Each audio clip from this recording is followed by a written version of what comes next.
your trusted local news source. KCRG News starts now.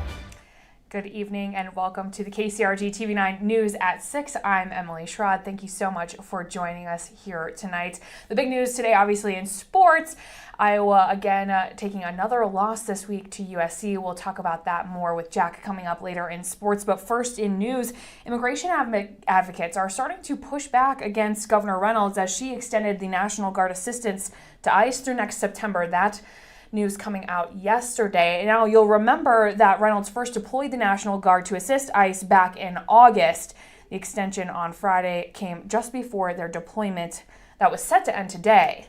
Now, KCRG-TV9's Lacey Reeves talked to some of those advocates with Escúchame Voz today, but you'll remember back, like I said, back in August was when they first deployed those National Guard troops. And when those troops were deployed, Governor Reynolds said in a statement, quote, they were supposed to free up local ICE officials to continue their work outside of the office and to enforce the law and keep our state safe. The immigration advocacy group Escúchame Voz, this is the one we've been talking about, is speaking out against that decision today. Like I said, that coming out yesterday. And as I said, KCRG-TV9's Lacey Reeves speaking with some advocates today about what this extension means for immigrants as they're continuing to work on protecting them as the crackdowns continue. Let's take a listen. For months, Escúchame Voz has protested President Trump's immigration crackdown. Getzi Hernandez has been a part of that fight for the last 3 months. Well, I'm a daughter of immigrants myself, so I have a really deep connection with the community, and I knew that I wanted to work towards fighting for justice for them. She's voiced concerns over Iowa's role in helping with the crackdown. In August, the state sent National Guard troops to provide administrative assistance to ICE. The Guard was not a part of any law enforcement. On Friday, Governor Kim Reynolds extended that service through September 2026. Hernandez says the Guard's role makes it easier for immigrants to be deported. Because that gives room for ICE agents to be out in the field, deporting more families, and it's just ripping our community apart. And so that's a really big risk that is going to be happening within our communities. Hernandez says that's why the group is advocating for immigrant protections at the local level.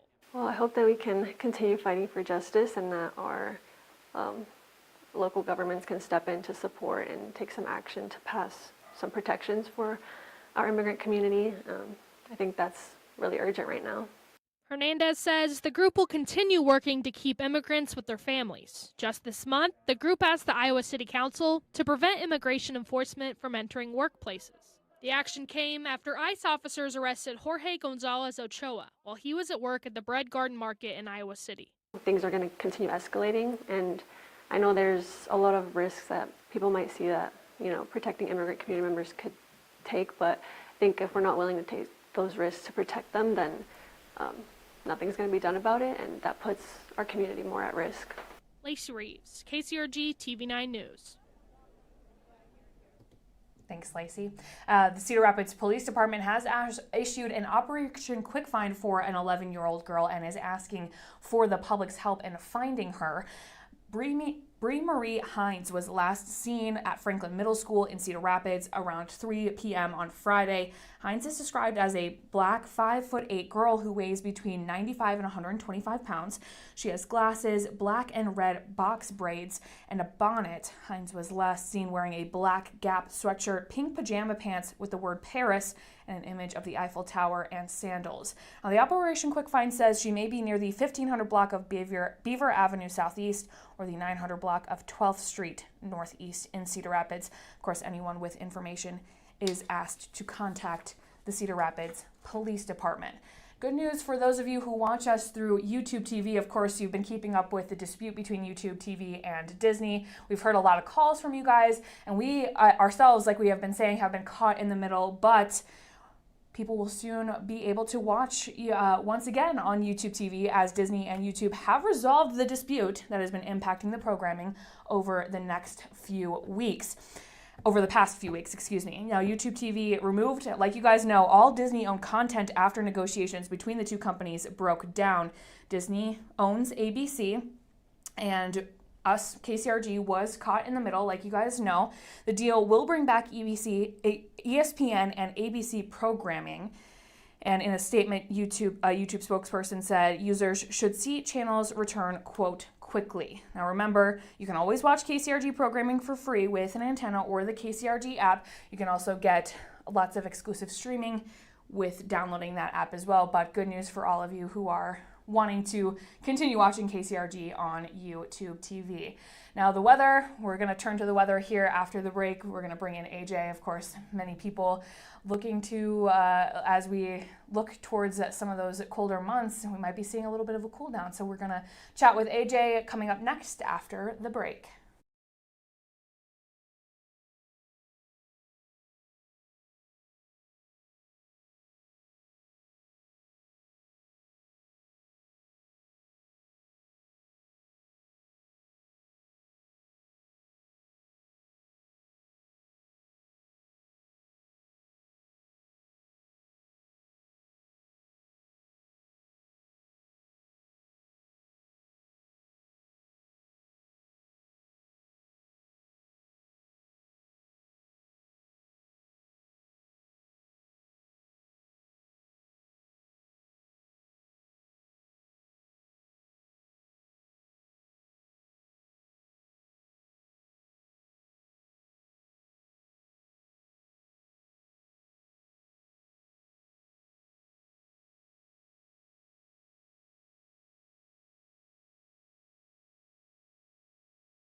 Welcome back to the KCRG-TV9 News at 6. We're joined now with AJ for some weather. Saw some really nice weather towards the end of this week. Yeah. How about this weekend going into next week? Well, today, a little bit windier out there, and that's marking the start of some changes we're seeing. We're going to start to see that cooler weather work its way in as well as we go through the rest of the weekend, and it stays around as we go into next week and for much of next week. Right now, things are fairly quiet across the area, looking at a nice, a dark view of our city cams as we look over Decorah, Vinton, Waverly, and the Amana colonies.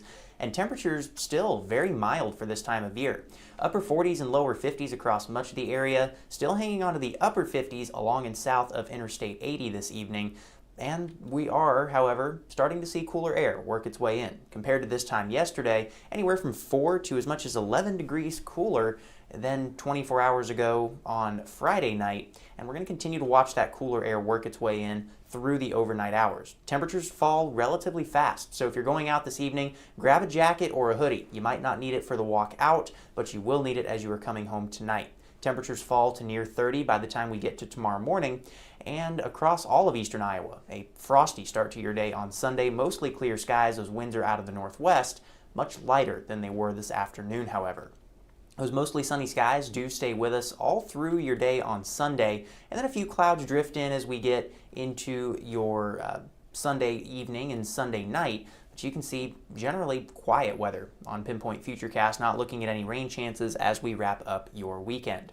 Now, in terms of temperatures, tomorrow a bit cooler than we were today. Highs are much closer to where they should be at this time of year. Upper 40s and lower 50s across the area. Plenty of sunshine, however, and those winds are much lighter than they were on Saturday. Monday and Tuesday, looking at those winds switching around to the east, to the northeast for Wednesday and Thursday, and as that happens, we are going to be keeping an eye on a storm system that will be tracking through early in the week. By Monday afternoon and evening, scattered showers working their way into eastern Iowa, and overnight Monday night, there's a chance we could see a few wet snowflakes mix in, especially in our far northern counties. Little to no accumulation, little to no impact expected from any of that activity, and that rain does move out during the day on Tuesday. Now we get a little bit of a break during the day Wednesday, but then by Thursday and Friday, another storm system works its way in. This one does have the potential to bring some widespread rainfall to portions of eastern Iowa Thursday and into the day on Friday. Now, keep in mind, this is still several days away, and we do tend to see some shifts and changes as we get closer to that time frame where that storm system comes in. So make sure you're checking back for updates as we go through the week, and as we get the latest information on this storm system for late next week, we will keep you up to date with any of those changes as they arrive. 9-day forecast is showing very consistent temperatures in the meantime, upper 40s and lower 50s for pretty much the entirety of the next 9 days, consistent overnight lows as well in the 30s, and again, an active weather pattern as we go through this coming week. So you'll want to make sure that you're checking back for updates as we go through the next week. Be ready for those rain showers that will have an impact at times. And it's still not looking like terrible temperature-wise, at least. Not at all. That cold air really has been very slow to get here this year. Just 1 or 2 days so far with highs in the 30s.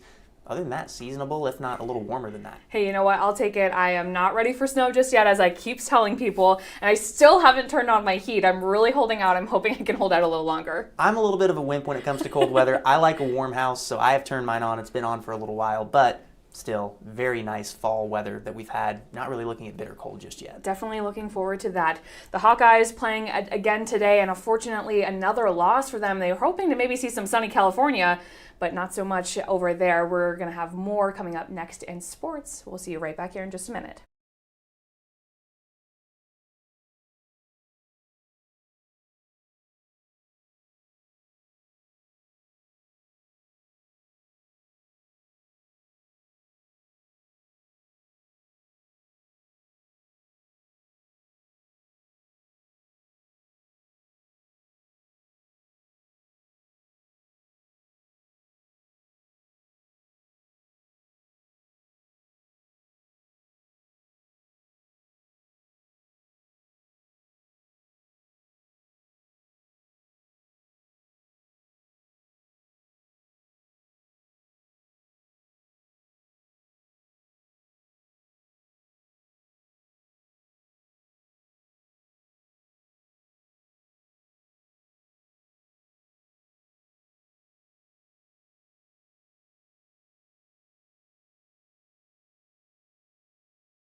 Welcome back to the TV9 News at 6. Joined now with Jack.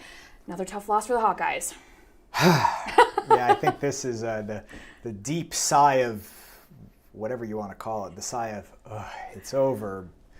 That all Hawkeye fans are kind of sharing that. We'll be able to show you more of the highlights on the TV9 News at 10, but I'm sure Hawkeye fans, you just saw the highlights. Final score 26-21. USC, after being down 21-7, 21-10 at halftime, they make a great comeback in the second half, led by quarterback Jaden Mayava. That guy is going to play on Sundays.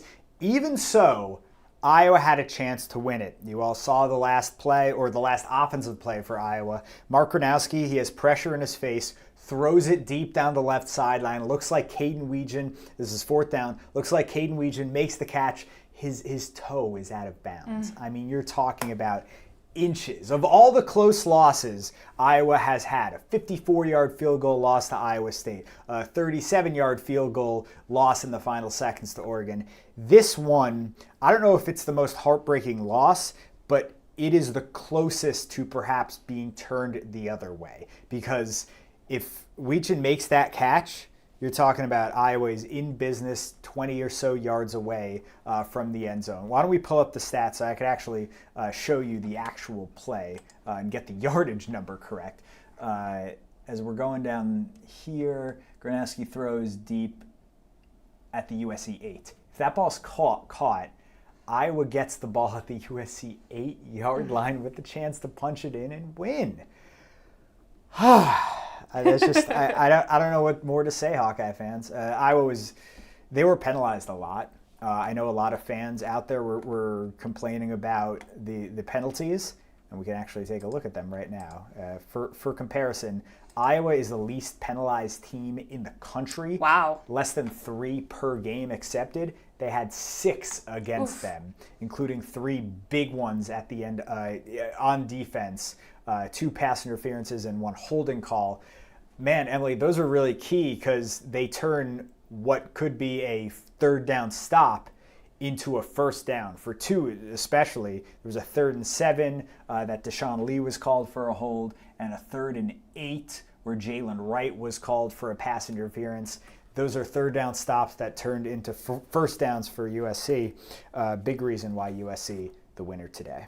I was going to ask, do you think a part of the penalties were a part of Iowa's loss?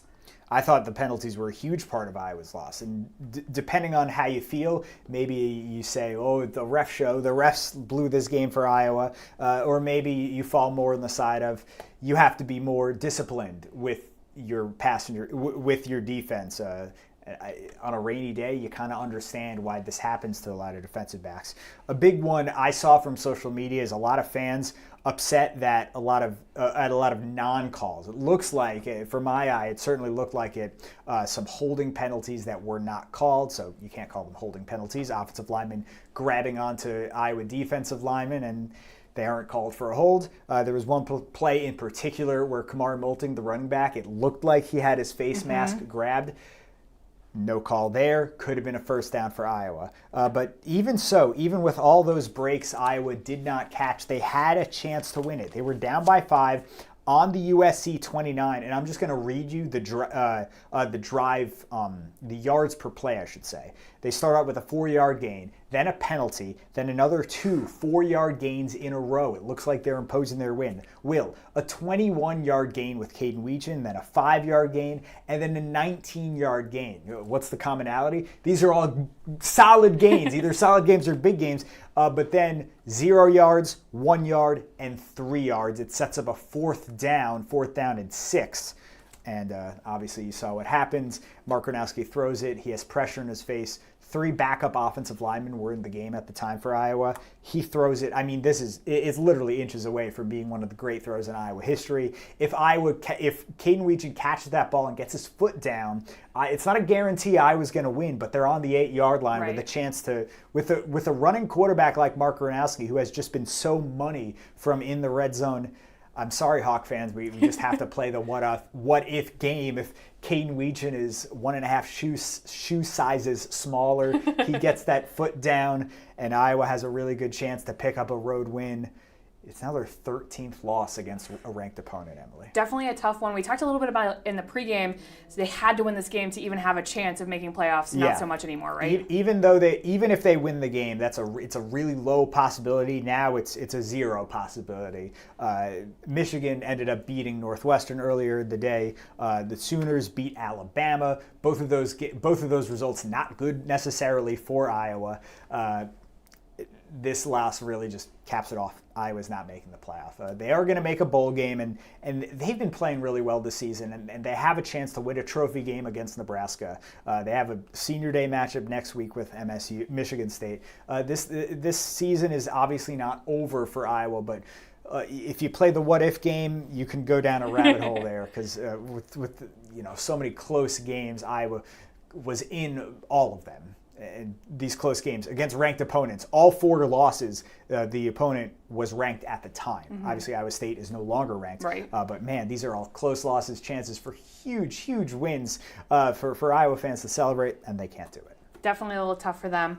Yeah. But next week they're against Michigan State, senior day, so get there early, Hawkeye fans, if you are going, because the seniors are all honored at Kinnick Stadium. That's some of my favorite moments shooting games are for those games. And some of those seniors, especially Mark Gronowski, Jennings Dunker, Logan Jones, they're going to get some big cheers, well-deserved cheers. Definitely will be one to watch. Yes. Iowa high school football. Yeah, high school football in the Dome. Don't forget about that. Teams trying to make their way into the state finals. Let's roll some highlights for Wahlert. They're trying to defend their crown, but they had a real tough one against Bishop Heelan from Sioux City.